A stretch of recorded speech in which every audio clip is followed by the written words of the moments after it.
You've reached Hotel Pacifico, your five-star destination for BC politicos. Press 4 for room service. Press the star key for your hosts Mike McDonald and Kate Hammer. Our guest today at Hotel Pacifico really needs no introduction. So much so that I'm told he's staying at the hotel under an alias, Johan of Langford. Shout out to David Eby for that one. Welcome to Hotel Pacifico, former Premier, soon-to-be Ambassador, John Horgan. Good to be here. And we really appreciate you coming in for a chat. I think our listeners are going to love to hear your reflections on politics and leadership over the next little while here today.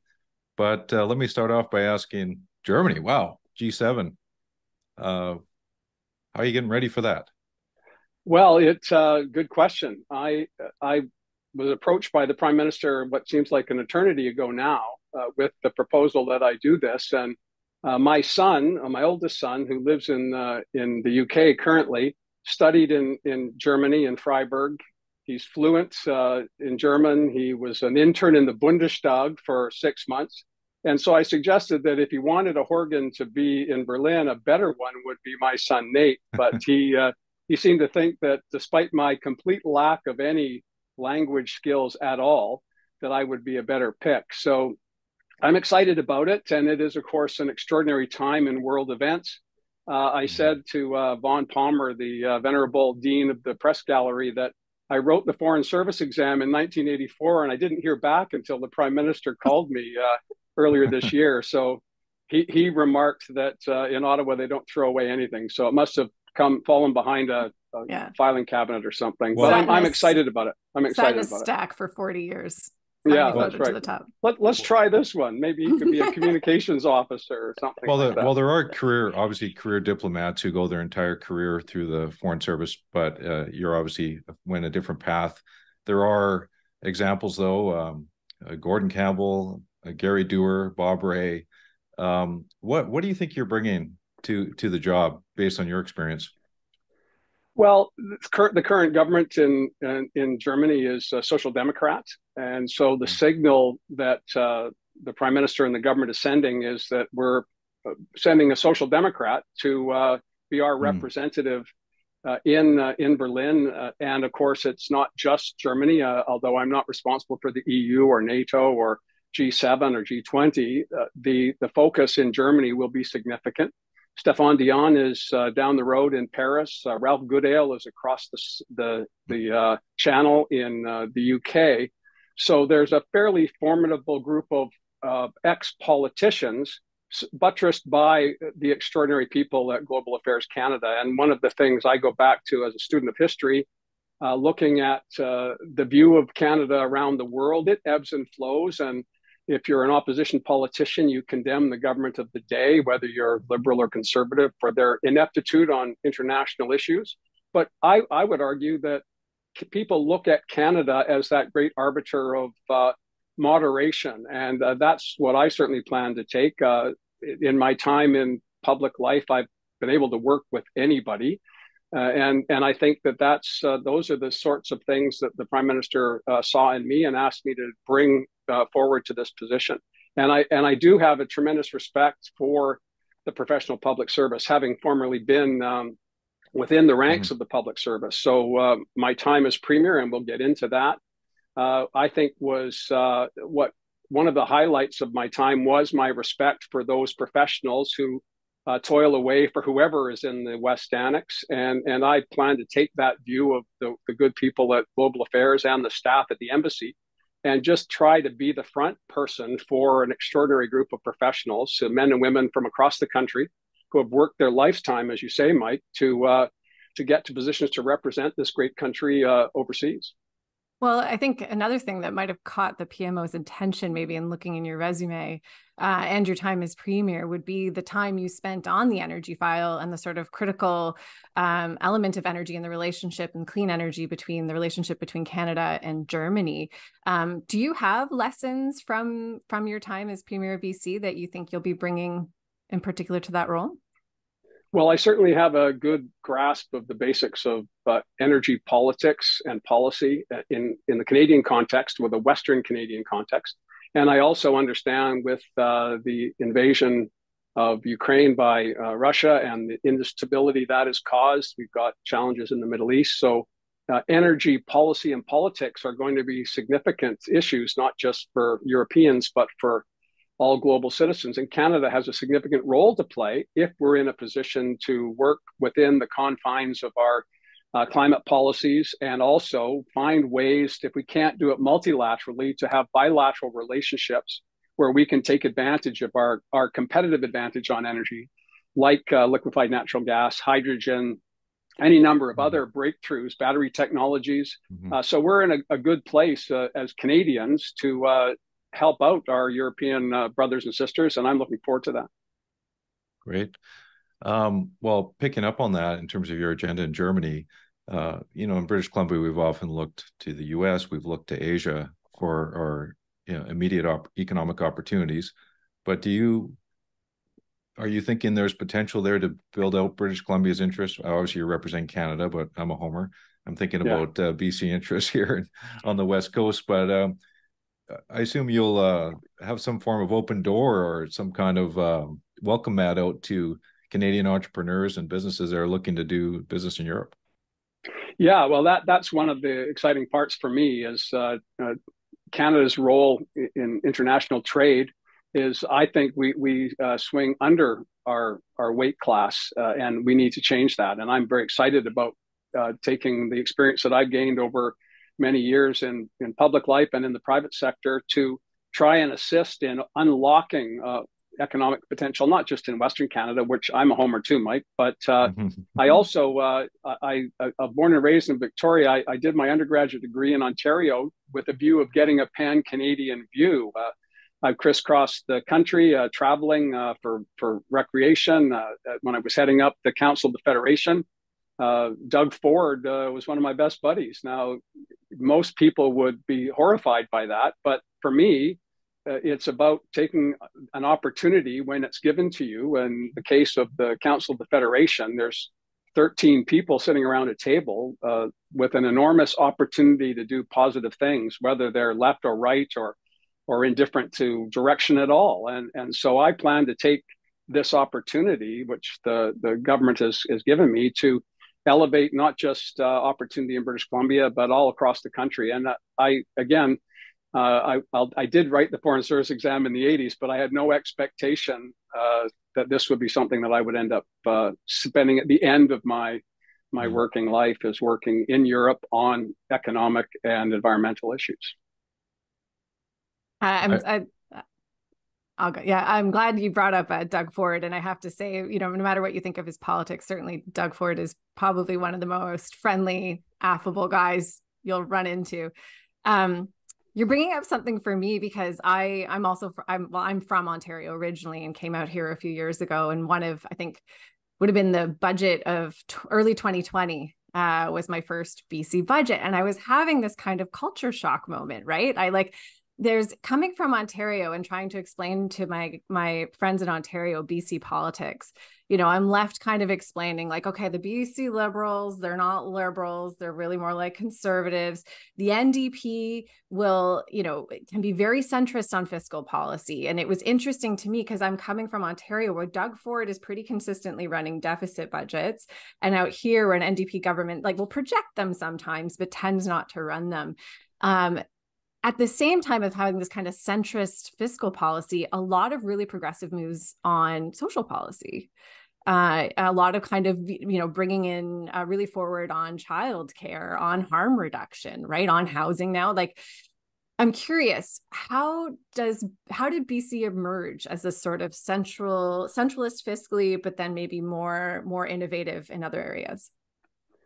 Well, very good question, Kate. And of course, I remember Doug Ford after I guess it was the third or fourth time we'd engaged. I remember him saying, "Boy, I'm sure glad the NDP in Ontario is not like you." And I don't mean to besmirch Andrea Horwath, who was the leader at the time, someone I thought very highly of. But there is a distinct difference. Jason Kenney said that in big letters too. Exactly. Well, yeah. Jason Kenney and I got on quite well. Also, in fact, I get along, as Geoff would attest to, with just about anybody. You have to be a pretty big jerk for me to to respond badly, and I'm not pointing to anyone in the press gallery at all. Noted. Yeah, noted. But it is the BC model is quite different, and it's out of necessity and long stretches of time in the wilderness. I had the good fortune of meeting Dave Barrett and working with him when he was a member of Parliament. I was working in Ottawa at that time, and he was an iconic figure, a legend within social democratic circles. And I didn't get to know him until literally a decade and a half after he was dispatched by the voters in 1975. And then I came back to BC and I worked with Mike Harcourt, as a centrist as anyone you'll ever find, and also with Glenn Clark, a populist who was more of the Barrett mold. And so I tried to shape my approach, not in a mimicking sort of way, but I'm a populist, and I didn't want to cede the ground of populism to the right, which is oftentimes what happens. And so we needed to demonstrate to voters in British Columbia that the mythology, and Mike was instrumental in perpetuating that mythology, that the NDP couldn't run a peanut stand. We had to be better than our opponents all the time when it came to fiscal matters. And instilling that discipline in a fractious group of people which is what the BC NDP has always been, going back to the CCF days, is not an easy thing to do. But if we're going to be successful in not just standing outside the building yelling at it with picket signs, but inside the building affecting policy changes on the areas that you talked about, like harm reduction, environmental policy, reforming the forest industry, a foundational industry in the province. You can't do that on the lawn. You have to do that at the cabinet table. And that requires a discipline that goes beyond the right of center view when it comes to fiscal management, and beyond the left of center view when it comes to social policy. And the trick, I believe, for governments right across the country is you can run left or you can run right, but when you govern, you better do it for everybody. And everybody wants you to just get out of their face, make sure their kids can go to school, their parents find a place to live, and that they don't have to spend too much to get by every day. Those are the things that motivate voters, not creative slogans, not rapier-like wit in the House of Commons, but what are you doing for me? And so for me, why the NDP in BC is currently successful is that we've taken that ground, and those who are on the left will say, oh, your centrist views are anathema to us. And well, maybe, but that's because you're outside yelling at the building. We're inside trying to affect the changes that you're talking about. And we've been successful at that very few times over the past 50 years. You know, you came to office as the MLA for whatever it was called then, the Langford area, Western Communities, in 2005 after being a political staffer, among other things you did with your life. And you had to endure 12 years in opposition, which, similar experience as a staff member in the 90s. I went through a decade. And it's there's the old saying, the best day in opposition isn't as good as the worst day in government. What was it like as an opposition MLA during that time, and how did you kind of keep motivated to keep on going? Because that's a long stint, and I personally believe every MLA has an important role to play in the legislature, whether they're government or opposition. And some people, I think, sometimes it's all about just being in government all the time, but you have a job to do in opposition too. And given your experience there, I'm just interested in your reflections on your time there.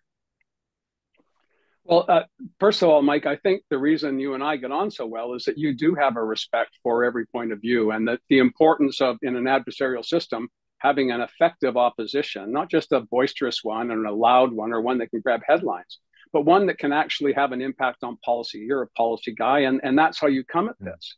But you also know when you're hanging around with the true zealots, that it's no prisoners, right? It's a bloodlust, and I never felt that. I never wanted anything to do with that. I had, in my time working for Harcourt and Clark, I realized that the world is gray. We may want a black and white answer to the challenges of our time, but we're not going to find that. We're going to have to compromise and put some water in our wine. And so when I was a government worker, I came to the view that, I don't have all the answers. And more importantly, neither do the people on the other side of the aisle.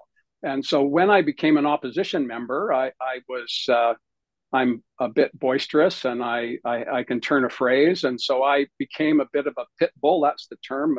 This is a generational thing. I don't know if your younger listeners will even know what that is, but I became one of the attack people for Carol James.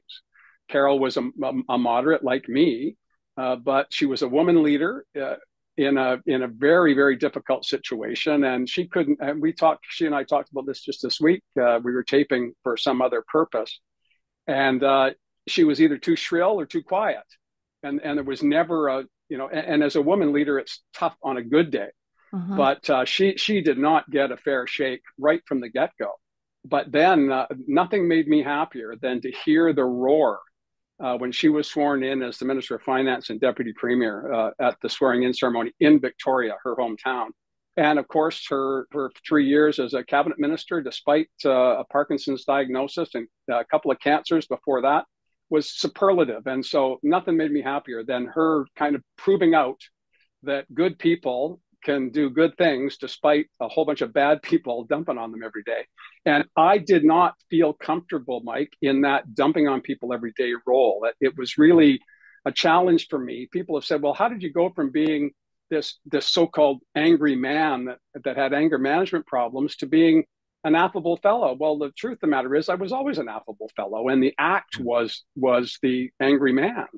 And I was very uncomfortable with it as on a personal level. And I also don't believe it really advanced the ball very much. I listened to one of I guess it was your inaugural party at the hotel with Bob Dewar.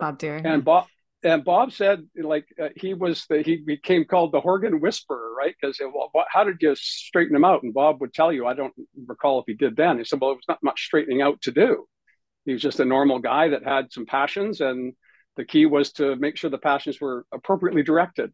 But he also said, stop with the scandal, stop with the headline grabbing, because the public is just moving on. And they think all politicians are corrupt or scandalous or vile. They don't discriminate. They assume we're all the same. And when we see the stark differences between a decent Joe Biden and a reckless Donald Trump, as Canadians, we're horrified by that. But clearly, Americans are not in multi-millions of people. So I believe that how I got through it all, Mike, if I guess I could wrap this section up, I got through the opposition piece by always hoping that we would get the chance. And after we lost in 2013, I thought, oh, well, I'm not doing this anymore. I just cannot drag myself to yell at liberals for the sake of yelling at liberals. Surely there's something better I can do with my life. But yet I ended up getting stuck as the leader of the NDP and then got stuck as Premier of BC. But I needed to go through that 12 years to get there. And I do believe, quite honestly, that it gave me in a minority parliament, what a great opportunity that was to be able to work with Andrew, who he and I could not stand each other when we were on the opposition benches together, fishing in the same pool.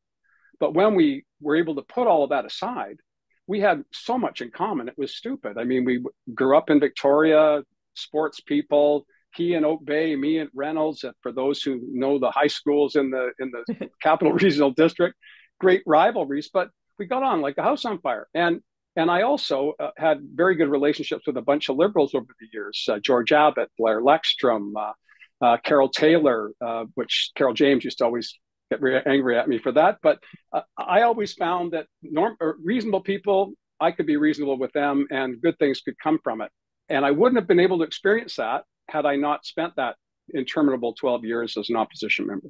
You're actually touching on something from another conversation, another episode of Hotel Pacifico, where we talked to Bridget Anderson, and we talked about how, like, over time, journalism has changed, right, and what it means for democracy. So I just want to pick this up, and because you're someone who's more over time, right, in back rooms as political staffer and then as premier. Yeah.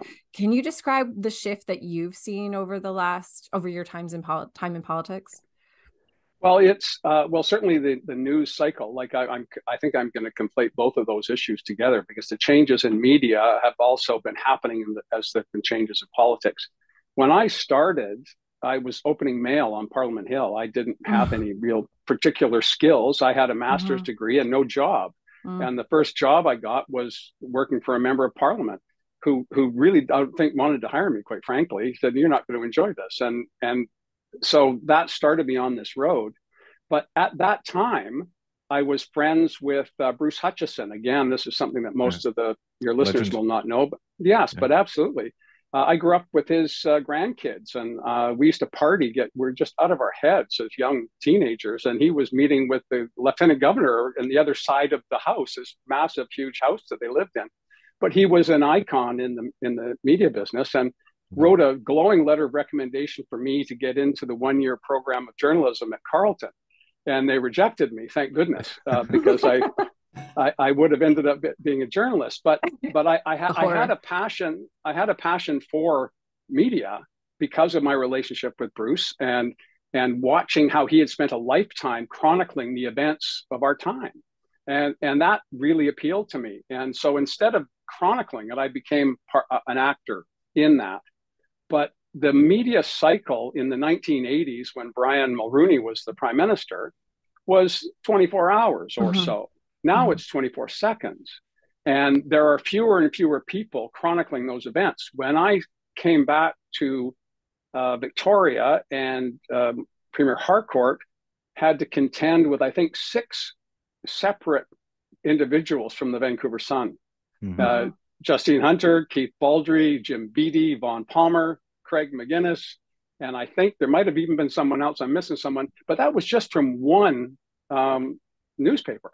Add on top of that the print, other print and radio and television, and there was a whole bunch of people watching, and there was a competition to break stories, which doesn't exist anymore. It's all about getting clicks, and I would suggest that politics is a little bit about getting the clicks now as well. And you see campaigns. Political parties are campaigning. Well, this is the issue we're going to take, and we're going to drum the government on it. We're going to keep pounding on these same issues over a period of time. We're going to do mailings on it. We're going to do fundraising on it, whatever it might be. And that completely loses touch with the people that you're actually trying to deal with. If you're wanting to incite fire in the belly of the base, fair enough. But if you're going to change people's minds, you usually don't do that by just kicking the government. And in media, the same thing has happened. It's I see there are many members of the BC press gallery that are long in the tooth, and good for them. But the younger generation are coming in not with a view of breaking stories, but with a view of filling content. And they have multiple platforms, and they're constantly trying to just get something out into the soup. And the public, interestingly enough, pays attention to none of it. They're going out. There's just too much stuff out there. So the challenge for politics is how do you connect with people again? Is it rallies? I don't think so. I think it's having Pierre coffee. Poilievre thinks so. Well, so does Trump, and I don't think it's going to work. Well, I'm hopeful it won't work for him. But for me, building relationships, and you do that not by direct mail. You don't do that by standing on a stage. You do that by talking to people and listening to them and hearing what they have to say. I was at Jack Layton, again, a left-wing populist. I didn't know at the time, of course, that he was dying. It was his last campaign. And my job was to be the guy with the microphone at the town hall meeting and making sure that we didn't give the microphone to someone that was going to ask an outrageously stupid question and slow everything down. And most importantly, my job was to get him out of the room and onto the bus, because they had to be somewhere else. And for those who've worked on central campaigns, and Mike, you would know this, that the important thing, get the leader on the bus so you can get on to the next show. And Jack and I were meandering through the crowd, and we were just at the steps to jump onto the bus. And there was an elderly woman in a wheelchair, and her elderly husband was behind her. And I could see the people inside the bus. They were reaching their hands out to grab him and drag him in. And he spun around and he squatted down and spent half an hour talking to this couple. And I didn't intervene in any way because I agreed with Jack that he needed to recharge his batteries by having a human conversation with human beings so that he could go to the next place and relate to people rather than just reading what the script was, giving the message of the day, getting the clip for the news, and then going to bed and flying off to the next town. And I believe that is the politics of the future as well. If you're going to convince people that to have confidence in your judgment, because at the end of the day, policies really matter not. The nuances between left and right are so blurred these days that it's about confidence in individual judgment. And do I trust this person to use their good judgment to make the best choice out of a whole bunch of bad options? And you need to connect with people to do that. You need to connect with people to do that. I moved to BC 4 years ago from Ontario. And one of the things I've come to appreciate is all the small ways we do things differently here. The way us locals show that we're local, that we are of BC. Some things are obvious, like the way we embrace rain gear and how grown men and women wear adult-sized splash pants to the office. It rains here all the time, but we don't complain about the weather. We complain about ferry delays and the lineups at Seventh Heaven. Sometimes it's more subtle, more values-based. Like how we embrace mountain views, but not always the advice of dentists to put fluoride in the drinking water. And milk comes in a plastic jug or carton, not a plastic bag.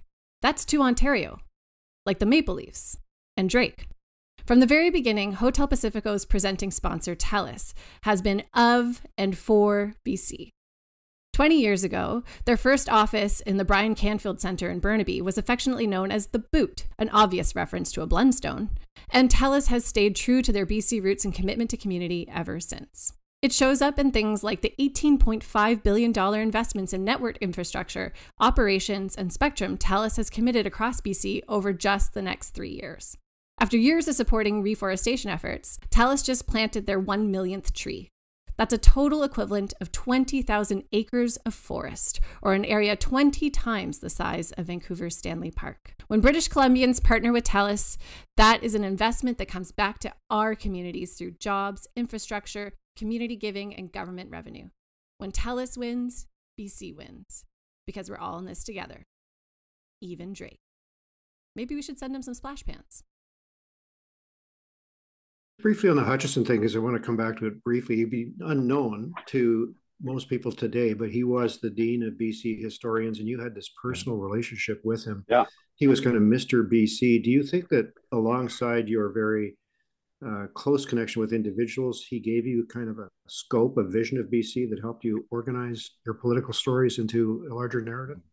Oh, absolutely. Absolutely. I remember he gave me a job cutting wood at his camp at Shawnigan Lake when I was an undergrad. And the job involved me driving up the Malahat, getting to the camp and splitting maybe 2 or 3 pieces of wood. And then he would invite me into the wood stove. And we spend the rest of the day talking about politics, past and present. It was unbelievable. What a great opportunity. And then years later, when I was a staffer in Ottawa, he would make he was in his 80s at this point. He would make an annual trek to Ottawa and Washington to talk to the mandarins there, that his trap line, which was aged and no longer really relevant, but nonetheless, he would make the trip. And I remember particularly one year he phoned me up and said, "Horgan, have you got time for a coffee?" And I said, "Absolutely. You name the time." He said, "Well, I'm seeing Simon Reisman at 3:00 and Michael Wilson at 4:00. Can we squeeze something in there?" And I thought, this guy is squeezing me in between the Minister of Finance and the trade representative during the great free trade debate of 1988. And I thought, how lucky am I? I mean, I kept kind of pinching myself. How did I fall into the lap of living history? And he would just tell me all of these stories. And not something that I could use effectively to tear down an opponent, but just to gain more experience and more understanding, as Geoff said, of the human condition. From the perspective of someone who spent 60 years writing columns all the time about things that he had observed through one war, one massive depression, and a whole host of recessions, and changing political personalities. Every prime minister, he interviewed every prime minister from, I think, King, Byng, all the way through to Mulrooney. Well, Chrétien too, I guess Chrétien. Yeah. He's a great example of a British Columbian who was very engaged on a national level. Mm-hmm. And that's not really been our pattern here in BC. We haven't produced a lot of, nationally engaged British Columbians in politics and federal politics. I mean, sure, we send MPs to Ottawa, but we've had a prime minister of our own for about 10 minutes, Kim Campbell. And we tend not to have those heavyweight federal ministers. And I just think British Columbians just aren't as interested in federal politics as some other provinces are. That's just me. Maybe it's just geography, but where do you see BC fitting in Canada as a presence in the future? I kind of feel like we punch below our weight because we're not as interested sometimes in what's happening. Well, I think you're absolutely right, Mike. We haven't had, I struggle to think of a giant of a cabinet minister over, again, I go back to personal observations back to the 1980s and a student of history going back to the 30s in terms of my studies of, my work on government between the 30s and the 70s. And there haven't been a lot of British Columbians. In fact, Justin Trudeau is as close to a British Columbian as you could have, other than Kim Campbell. And one of the things that he and I connected on was salmon. And he when we first started engaging on as prime minister and premier, I was very passionate about fish and salmon particularly, and I wanted to make sure that the federal government didn't ignore this iconic species that had such an impact on the landscape, the animals, and the people of British Columbia going back millennia when it comes to the animals and the land, and of course Indigenous peoples as well. And he lit up talking about going to the hatchery in Lonsdale with his grandfather as a kid. So his even though he's a Montreal guy and he comes to the coast to ski and to go to the beach, he also has an understanding as a youth from his grandparents and his mom about what British Columbia was all about. So I would say that it's a unique opportunity for us. And I certainly took advantage of that in our relationships to try and advance issues around, LNG, for example, getting the federal government to pay attention to how do we manage this in a carbon constrained environment? How do we make sure Indigenous people are involved? And he got that in a way that I don't think previous prime ministers or perhaps Mr. Poilievre will. That's not to say he can't learn that, but he did have a physical connection to the land and the people of BC. And we have not had that in our history. And that's a shame. But I do agree with you, Mike, that the reason we haven't is because there's a lot going on here. And it's usually way more interesting than anything going on the other side of the Rockies. And therefore, we tend to stick to our knitting and go, you guys can fight about the St. Lawrence Seaway or the Atlantic Opportunity Fund or whatever it might be. And we leave the battling with Ottawa to whoever's running Alberta. And we just focus on the things that matter to us, and to good effect, I think. Not just our government, but previous governments as well. Well, I'm glad you brought it back to sort of climate policy, because you touched on it a bit earlier, and I wanted to come back to it because it's big topic right now in BC. You were elected in 2005 and 2009 when Axe Attacks was a prominent slogan. Yeah. And fast forward to today, and we're in this sort of weird position where Axe Attacks is a slogan for everybody but the BC NDP almost. I mean, I'll call it like maybe not Axe Attacks, but like chisel at the tax, like rubber mallet at the tax. Heat pump the tax. Heat pump the tax. Yeah. I'm wondering, what do you think is the future of the carbon tax? Well, it's been entrenched in BC since 2008, 2009. So I don't believe it's going anywhere here, and I'm good with that. But going back to where the NDP was at that time, I need to remind your listeners that the first climate plan in North America was tabled by a woman named Joan Sawicki, who was the environment minister for Glenn Clark. And she brought a response to the Kyoto Protocols, which was, I think, 1997. And the BC NDP, the government of BC at the day, had a climate plan, the first ever. That was long forgotten. And when we came to when there were there were two New Democrats in the legislature, and only two from BC and Ottawa. I often joke, Geoff's tired of hearing this story, but in 1991. After the Harcourt win, there were 51 MLAs and 19 NDP MPs in Ottawa, the largest number ever. In the 1988 election, they won 19 seats. So 10 years later, in 2001, there were 2 MLAs, Joy and Jenny, and 2 MPs, Sven Robinson and Libby Davies. All of them lived 16 blocks away from each other in downtown Vancouver, Burnaby. And so the NDP had gone from a dominant political force in a decade to non-existent. So no one talked about Jones Sawicki, no one talked about the NDP's plans for anything because we were irrelevant. And so when we got into the debate around the carbon pricing that Carol Taylor and Gordon Campbell brought forward, we were trying to have a debate about cap and trade, which is still not understood 15 years later. What was understood was a tax. People got that, and they voted for it anyway. But we were trying to have our cake and eat it too, which is, again, typical of opposition parties. How do we say we want to be better than the government without saying we're going to hurt anybody? And so we were said our preferred solution is to join with Quebec and California. Arnold Schwarzenegger at that time was the governor of California. Of course, the cameras. I don't know, Mike, if you remember when he came up here in 2008 or 9, there were like 500 TV cameras. Most of them Entertainment Tonight, but there were a lot of media. A lot of media. And I was trying to give him a bill for unpaid hydro that we had sent them in 2000. And I couldn't even get within 100 meters of them. These guys bigger than Arnold were telling me to get away from the stage.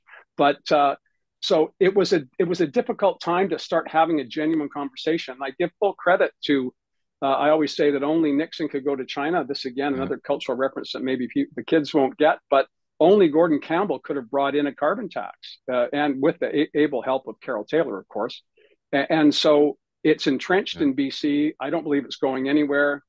We need to refine it. We need to start talking seriously about trading emissions. And Geoff and I talk often and about LNG bunkering for cruise ships, for tankers, for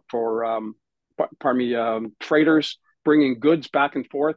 If we can be the cleanest port in North America, we're going to be able to attract clean vessels. We don't get any credit at all for reducing emissions in maritime circumstances, but we should. And until we find a way globally or multilaterally to ensure that we're making every stop in Canada an easy stop for those who are trying to reduce their emissions, we're going to continue to just be another port. And why not go to Long Beach, or why not go to Seattle, Tacoma on the West Coast? And similarly on the East Coast, if we had clean fuel, we would attract clean vessels. If there are more clean vessels, we have a better outcome globally. But yet having that conversation is nearly impossible with the zealots in the community who say, no, we have to stop everything. Well, that's not practical, and it's not going to happen. So why don't we instead change the field? But it's hard to get an audience for that. You're going right into my next question, which is like, can climate politics be good politics? And I want to add into that a little bit, particularly for the BC NDP, or maybe I'll add in the federal NDP too. There's with the divisions internally. I don't believe I can't speak for the federal NDP. I wouldn't presume to do that, but I do know the current caucus pretty well. And I know the current premier pretty well. And I don't believe there's any deviation from the course that we set back in 2017. In fact, it's been an acceleration of initiatives brought forward to continue to be leaders in North America. But we also have to recognize that we are 5 million souls in British Columbia in a sea of 8 billion.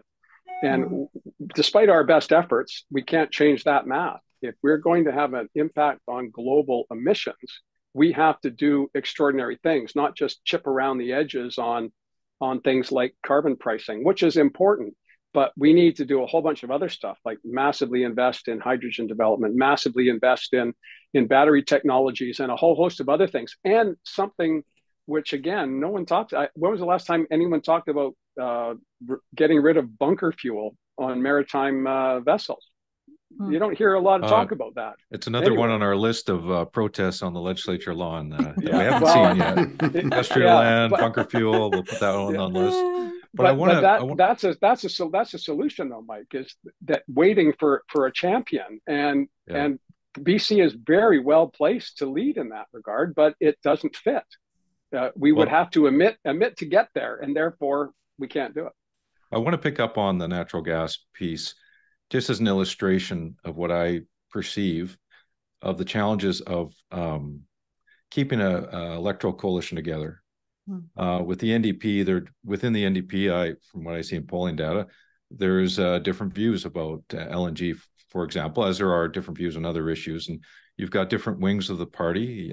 You've got people that vote federal NDP, you got people that vote federal Liberal or other parties.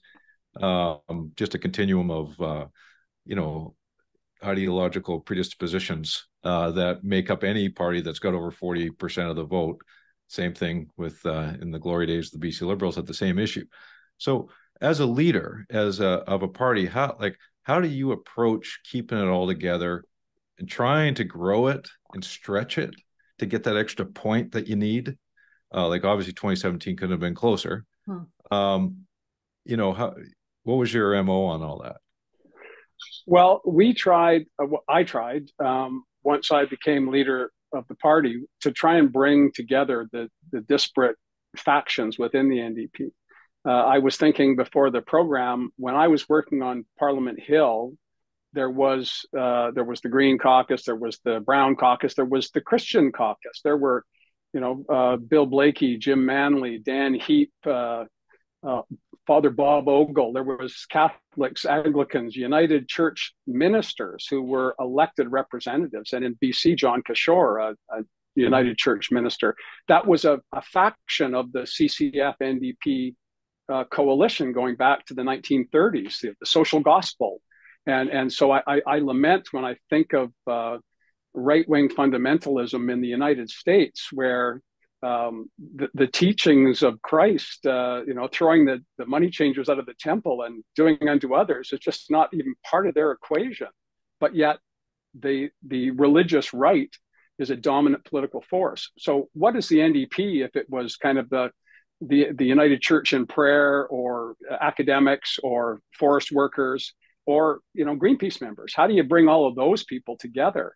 And you do it by trying to find those who can best represent those organizations or those factions, and try and weave together a coalition of elected people, not just leaders of unions or environmental groups or churches or academic leaders or whatever it might be, but bringing people together that will actually step forward and put their name on a ballot, and not just lead from their organization, but lead outside of their organization. And we were uniformly successful in that. I think of George Heyman, who spent a career as a labor leader and has spent the past 6 years as I think he's got to be coming up to the longest serving environment minister in BC history, with the view of negotiating through the challenges of keeping the zealots.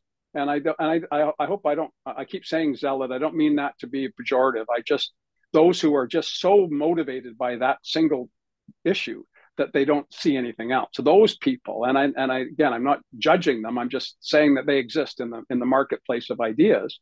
You need to negotiate, and who better than a union leader like George to find the way to get to a place where you can pacify. And again, it sounds like this is diminishing their perspective, but make sure they understand that in order to be successful on the initiatives that are important to them, they also have to understand that other people need success as well. And it's not always a zero-sum game. And that is where the challenge rests. And I was fortunate, and I don't want to give too much credit to Geoff while he's on the air with me, but his experiences as well were absolutely vital to our ability, he and I and the handful of people in my office, to go out every day and make sure that the waters were calm. And that's not to suggest anything other than what are people thinking, how do they feel about this, and how many on the Site C decision. I don't know how many hours we spent on that internally. And when we made the decision, finally, I think the public, the disinterested public went, oh, I didn't expect that. And it was that change of perspective on, the NDP's against everything. That was the beginning of that change in the public mind of, well, maybe this Horgan and his crew aren't just out to say no to things, but they're actually here to try and find the safest way for the most people to carry forward with initiatives. And that's what we did with Site C, and that's what we did with LNG as well. Since I've been named, Since I've been Go, named, I Geoff. think that, well, there's a context issue here, which was painful for Mike and happy for you, which was the long period of indecision while the recounts occurred, the attempt by Mike's team, led by Christy Clark, to stay in government, focused everybody in the caucus on how fleeting this victory could be if it came. And then the relationship with the Green Party, which required enormous careful and respectful management for a period of years, I think really assisted in focusing people on what it is that they were there for and how hard they wanted to work to keep it, which was helpful to you and to all of us. Absolutely, and that goes back to my earlier comments about the distance between opportunities to bell the cat. From Barrett to Harcourt was 16 years. From Desange to Horgan was 16 years. Not so I'm imagining going forward, but those are big stretches of time where the opportunity to affect the changes that we spend so much time debating in our conventions and around water coolers and so on, in union halls and in church basements and all of these other places. If we let that go through our fingers, we could be 16 years in the wilderness again. And Geoff's absolutely right. The caucus was singularly focused in a minority period about getting stuff done and living to fight another day. And that was good for dissent. But in fairness, there was vigorous debate where the NDP, for goodness sakes, we're not happy unless we're disagreeing with each other. But there was a sense of we can't let this slip away. And so that imposed a discipline, a personal discipline, not a caucus discipline, not a leader and his staff coming down on people. But we were always open to conversation, constant conversation. And as I say, Carol and I were doing something earlier in the week, and she was our appointee to the Confidence and Supply Agreement Committee, which met at the end. It was meeting every day, all day, it seemed. But we were constantly trying to make sure that everyone was comfortable, not giving away the farm and by any means, quite the opposite. But just laying out the practical realities of the circumstances we found ourselves in.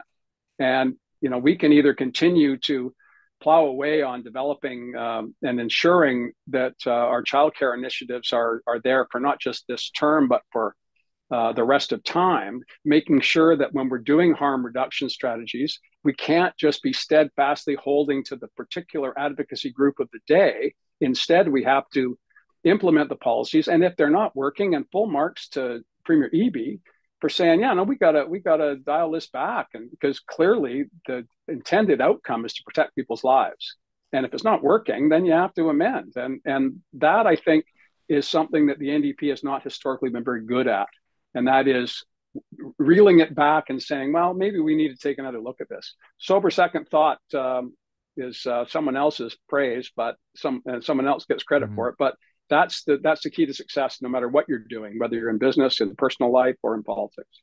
Well, speaking of enacting policy, you came to the premiership following Christy Clark, who'd been there for 6 years, Gordon Campbell, who'd been there for 10. As you were saying earlier, you'd been the pit bull there, really clear about all the complaints you had, the issues you had with what they were doing.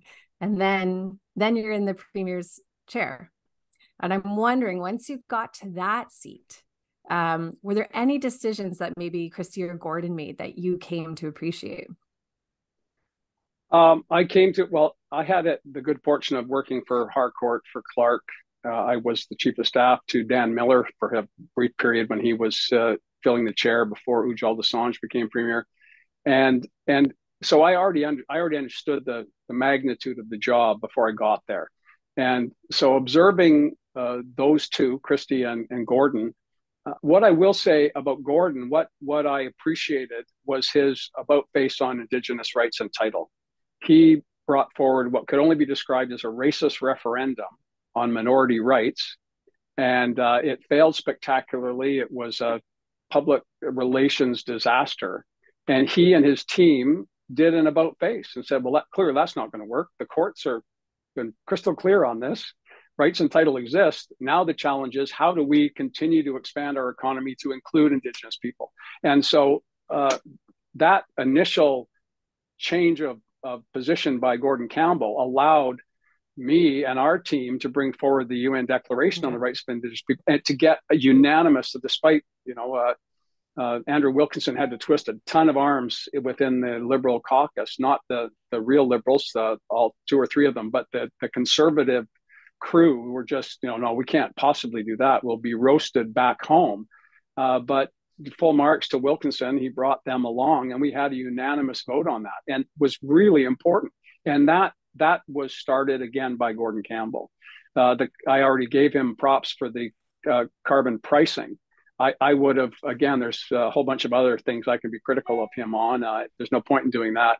But I do have a greater respect for anyone who's ever held public office, not just a premier or prime minister or burgermeister, anyone who puts their name forward, particularly in these toxic times, to try and help. I'm with you 100%.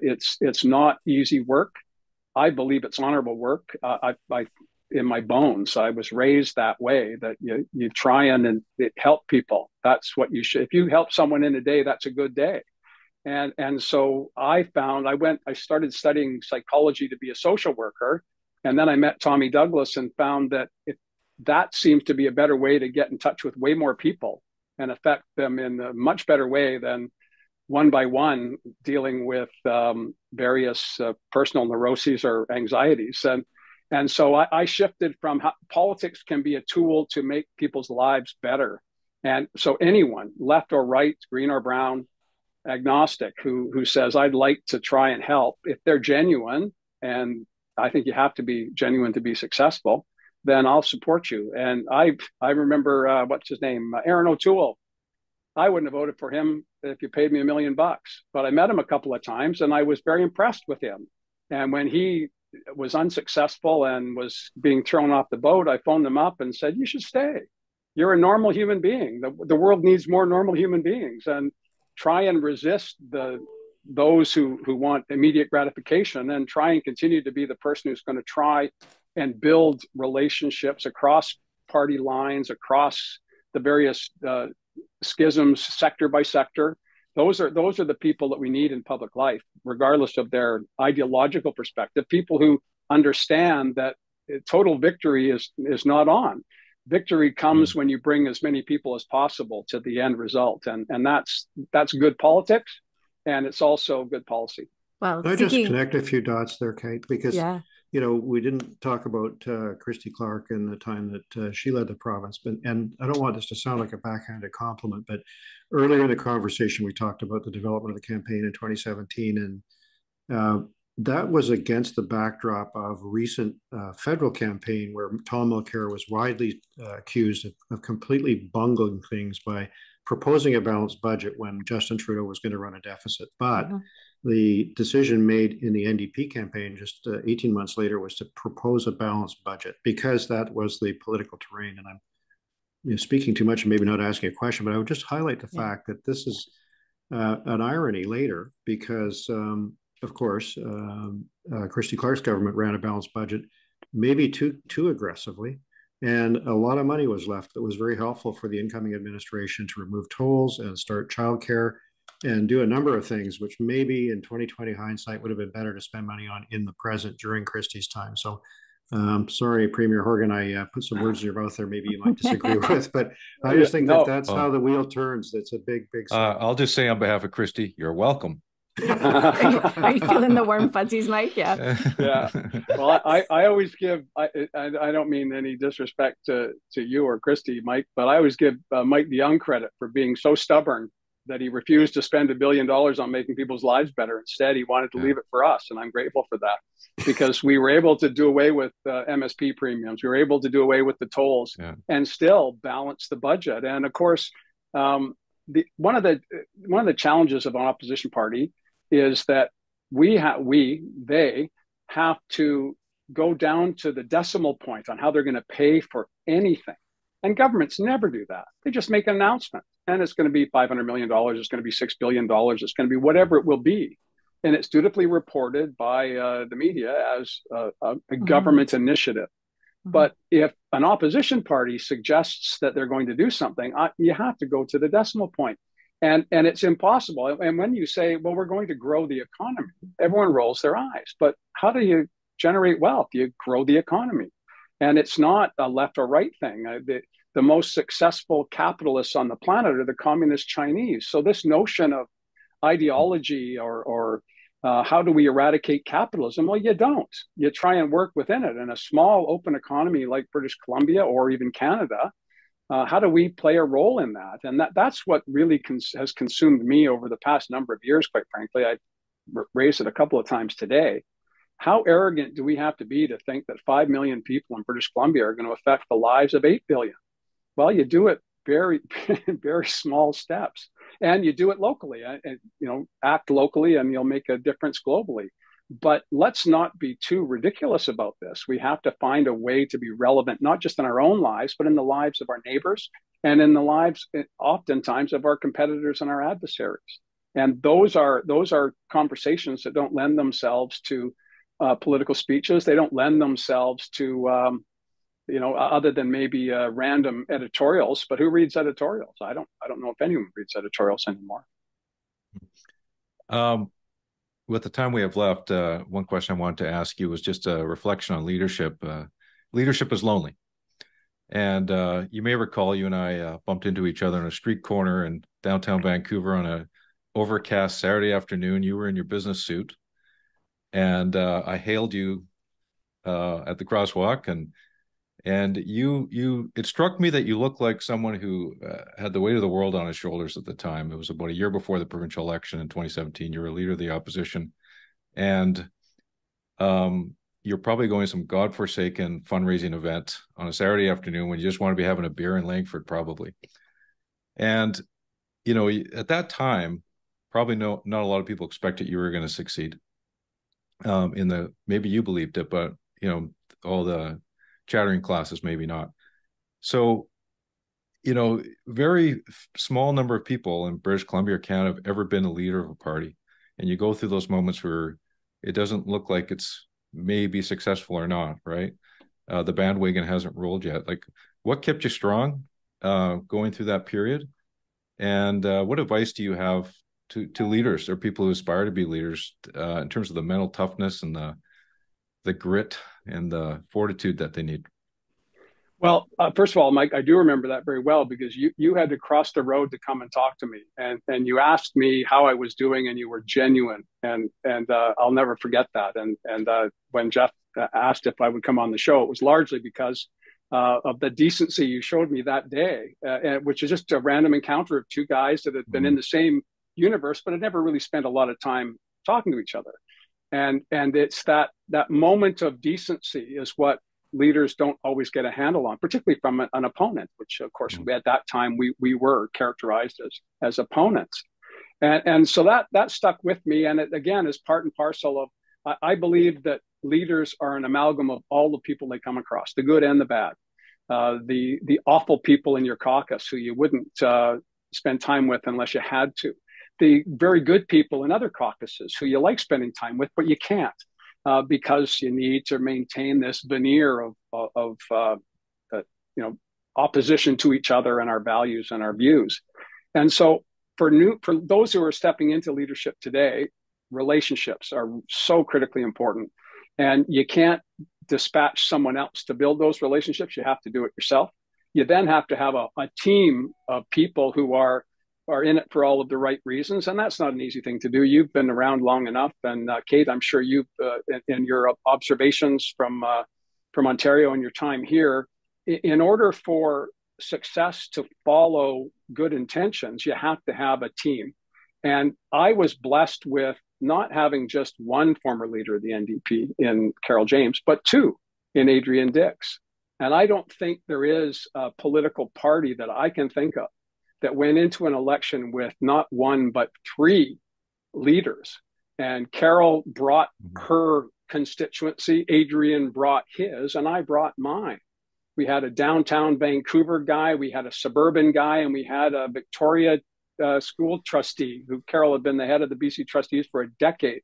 So we had a whole bunch of things that we did together. And then when we formed a government, the two toughest jobs in government are health and finance. And I had two very capable people to step into those. So if you're going to aspire to lead a political movement, you need to have allies that are genuinely allies. And I stood with Carol to the bitter end.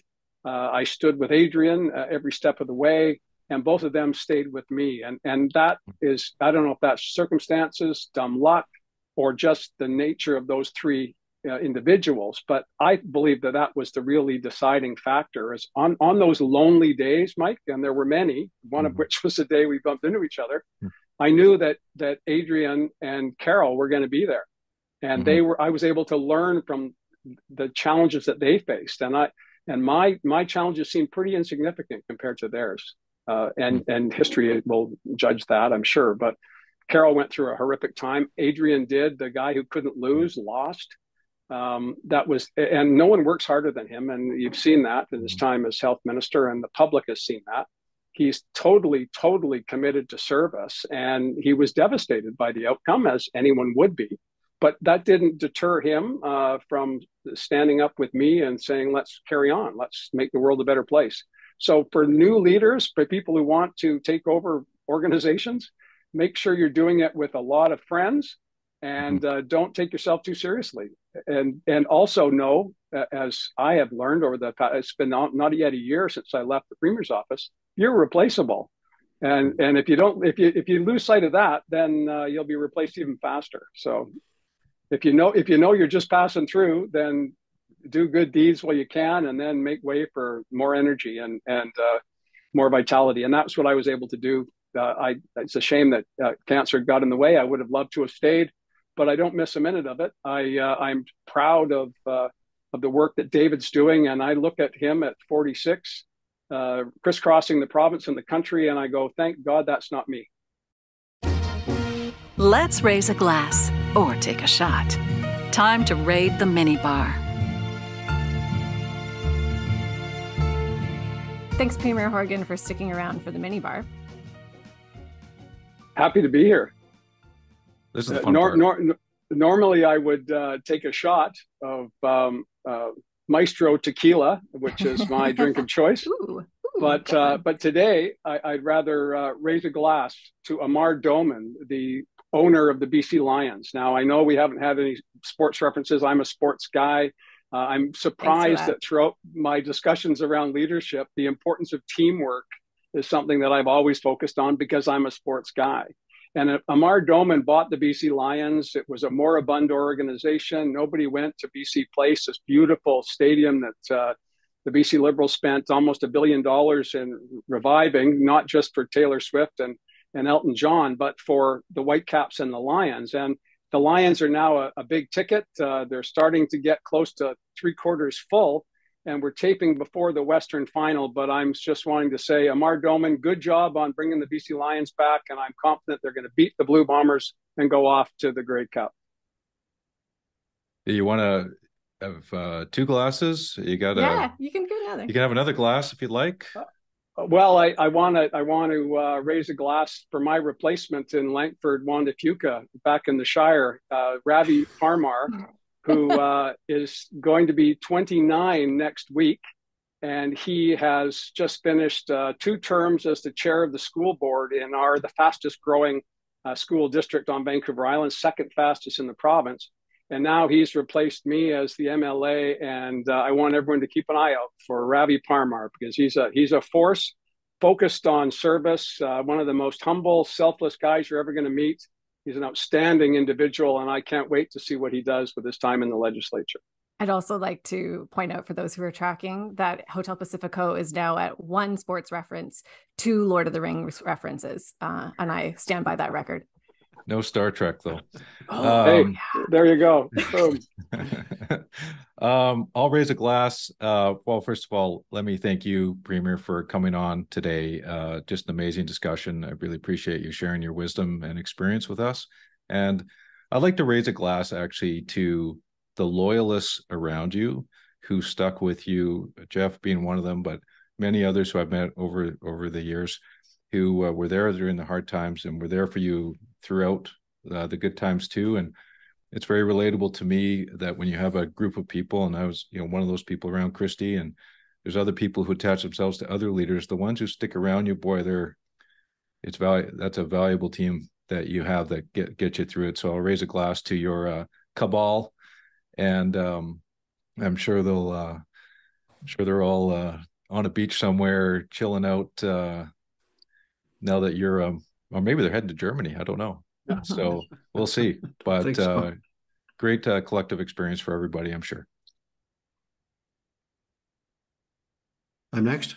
You're next, Geoff. I'm next. Okay, I have a Ravi too. I'm going to toast Ravi Kalan, who had a week of a tsunami of housing legislation over the last 7 to 10 days, including, if we go back to short-term rental, he basically brought in legislation that upzones the entire province to multi-unit dwellings, eliminates the lingering bans on secondary suites, adds laneway homes, transit-oriented housing, and then in a clutch play, brought in a quick amendment that completely alters the way community benefits and development charges are negotiated. And I would just say to those who pay attention, this is about 110% of the free market playbook to increase housing supply.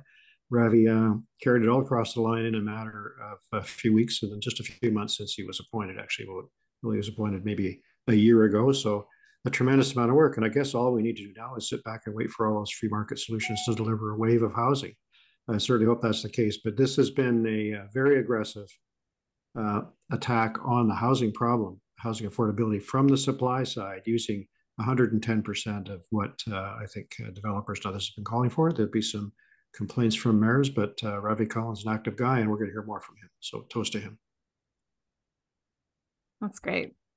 I was going to raise a glass to Ken Sim. I was going to raise a glass to him for actually saying Vancouver's swagger was back based on the hottest ticket sales last week. And I'm not talking about Taylor Swift. I'm talking about that Stanley Park bright night holiday train, which I was totally skeptic and laughed at, and then realized that puppy sold 23,000 tickets in 90 minutes. But I'm going to change, and I'm going to raise my glass to Mike McDonald, which also, Mike, if you're going to crush this segment of the show, you're going to have to give Geoff and I a heads up that you're going to do that so that we can be ready to match your tone. And I'm going to raise it to Mike too, because your observation, Premier Horgan, was bang on. He is a good human, and he is a human who will come and check in with you in a genuine way, whether you agree with him or not. And I did not know that you said yes based on that interaction you had almost 10 years ago. But I'll also just say thanks to Mike for that and raise my glass to him. Hear, hear. So another round. I support that. Hear, hear. Yeah, let's hit it again. More maestro. I'm going to listen to this podcast many times over now. We're not day drinking. This was recorded in the evening, right? Let's let the record show. Definitely have to get my mom to listen. There's your warm fuzzy. Yeah. Thank you, Premier, for joining us. Thanks, everybody. Thank you to our presenting sponsor, TELUS. And thank you, listeners, for joining us for this special episode of Hotel Pacifico. Check in next week at your regular time and place. BC, you can never leave. Checkout time at Hotel Pacifico. We hope you enjoyed your stay.